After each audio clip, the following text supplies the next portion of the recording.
บางสายสัญชาติจีนขับขี่รถต่ำกับรถใหญ่อีกคันเสียหลักตกห้วยในเมื่อวันที่15 ตุลาเวลาประมาณ 12:31 นาทีหน่วยงานกู้ภัยฉุกเฉินองค์การกระเดงแกวงหลวงพะบางได้รับแจ้งเหตุผ่านหมายเลขฉุกเฉิน0711-625ว่ามีอุบัติเหตุขับขี่รถใหญ่ต่ำรถใหญ่เสียหลักลงห้วยน้ำอยู่เส้นทางบ้านดอนกลางนครหลวงพะบางเมื่อทีมงานหน่วยกู้ภัยออกตรวจสอบเหตุจุดเกิดเหตุพบเห็นรถ1 คันตกลงห้วยน้ำและอยู่ในสภาพหงายท้องซึ่งว่าในจุดเกิดเหตุพบเห็นคนที่ว่าขับรถเป็นเพศชายสัญชาติจีนอาการเบื้องต้นแมนเจ็บแอวโชคดีบ่ได้รับบาดเจ็บหลายดังนั้นทีมงานจึงได้ช่วยปฐมพยาบาลในเบื้องต้นให้แก่คนเจ็บแต่ผู้เกี่ยวบ่ประสงค์ที่จะไปห้องหมอขอขอบใจข่าวจากหน่วยงานกู้ภัยฉุกเฉินองค์การกระเดงแกวงหลวงพะบางชายสัญชาติเวียดนามขับขี่รถจักรต่ำล้อยู่เครื่องได้รับบาดเจ็บในเมื่อวันที่15 ตุลาเวลาประมาณ 2:31 นาทีหน่วยงานกู้ภัยฉุกเฉินองค์การกระเดงแกวงหลวงพะบางได้รับแจ้งเหตุผ่านหมายเลขฉุกเฉิน0711-625ว่ามีอุบัติเหตุขับขี่รถจักรต่ำยู่ล้อเครื่องอยู่ที่เส้นทางตลาดกลางคืนบ้านปาขามนครหลวงพะบางเมื่อทีมงานได้ลงตรวจสอบเหตุพบเห็นผู้บาดเจ็บเป็นเพศชาย1 คนสัญชาติเวียดนาม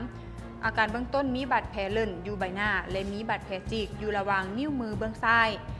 ดังนั้นทีมงานจึงได้ช่วยปฐมพยาบาลในเบื้องต้นให้แก่คนเจ็บแล้วนำส่งไปที่ห้องหมอหลวงพะบาง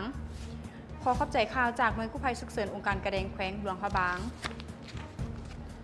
นายกรัฐมนตรีแห่งลาซาอาณาจักรไทยพร้อมด้วยภรรยาและคณะได้เดินทางถึงนครห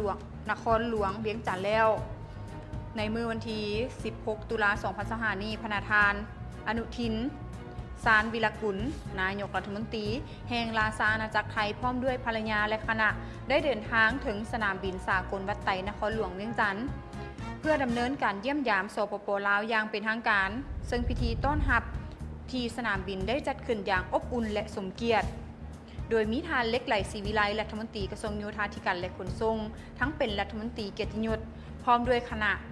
ทั้งฝ่ายลาวและก็ฝ่ายไทยได้ให้การต้อนรับการเยี่ยมยามสปป.ลาวอย่างเป็นทางการในครั้งนี้แมนตอบสนอง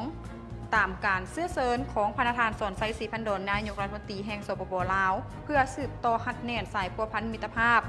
และเสริมขยายการพัวพันหัวมือฐานบ้านใกล้เฮือนเคียงที่ดีที่มีมาตั้งแต่ดุนนานก็คือการเป็นคู่ร่วมยุทธศาสตร์เพื่อการเจริญเติบโตและการพัฒนาแบบยืนยงระหว่างสองชาติลาวไทยให้พัฒนาและขยายตัวยิ่งขึ้นไปขอขอบใจข่าวจากมีเดียลาวขณะนำเมืองปากสันลงช่วยเหลือครอบครัวอนาถาที่ขาดแคลนเครื่องดำรงชีวิตเพื่อเป็นการสุกยุ่งแก้ไขการช่วยเหลือประชาชนที่ยังขาดเขินเงื่อนไขอื่นๆอยู่ในสังคมวันที่14 ตุลาที่ผ่านมานี้อยู่ที่เมืองปากสันต่างหน้าโดยทานสุริจันทร์เทียงจันไซรักษาการรองเจ้าเมืองปากสันพร้อมโดยคณะและแผนกแรงงานสวัสดิการสังคมของแขวงบุรีคำไซห้องการหสสเมืองปากสันและคณะกรรมการคุ้มครองก็ได้ร่วมกันสมทบลงมอบเครื่องช่วยเหลือให้แก่พ่อแม่ประชาชนครอบครัวนะคะ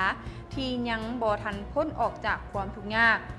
อยู่ที่บ้านสีบุญเฮืองบ้านสวนสวรรค์คุ้มหาดสายสูงและก็บ้านอื่นๆภายในเมืองปากสันซึ่งมีข้าวสารอาหารแห้งมีเครื่องสำเร็จรูปเครื่องนุ่งห่มน้ำดื่มและอื่น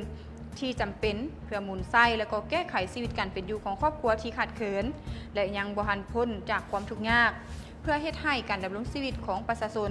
ในแต่ละวันของเขาเจ้านั้นให้ดีขึ้นกว่าเก่าขอขอบใจข่าวจากเมืองปากสันห้องการแรงงานและสวัสดิการสังคมเมืองจำพรมอบความช่วยเหลือให้แก่ประชาชน10 บ้านจัดขึ้นในมื้อวันที่15 ตุลาคมนี้อยู่ที่ห้องการแรงงานและสวัสดิการสังคมเมืองจำพรโดยมีทานบัวลาบุญญเดชหัวหน้าห้องการแรงงานและสวัสดิการสังคมเมืองพร้อมคณะกรรมการผู้มอบมีอำนาจการปกครองของบ้านทั้ง10 บ้านเป็นผู้รับซึ่งว่าเครื่องช่วยเหลือที่นำมามอบให้แก่ประชาชนในครั้งนี้ประกอบมีข้าวสารเจ้าจำนวน6 ต้นน้ำดื่ม100 แพ็คมีเครื่องสำเร็จรูปจำนวนมูลค่าแมน260 ล้านกว่ากีบสำหรับข้าวแมนได้รับการช่วยเหลือจากโครงการคลังแฮข้าวสุขเสริญอาเซียนที่แผนกแรงงานและสวัสดิการสังคมแขวงสวรรณเขตมอบให้โดยได้มอบต่อให้กับครอบครัวประชาชนที่ถูกน้ำท่วมเฮือนและท่วมนาที่เสียหายที่ได้รับผลกระทบจากพายุในระยะที่ผ่านมาในจำนวน 1,143 ครอบครัว และต้องขอขอบใจข่าวจากวิทยุกระจายเสียงแขวงสวรรณเขตจะทำผู้ชมนี่ก็ได้ว่าเป็นข่าวสารต่างๆที่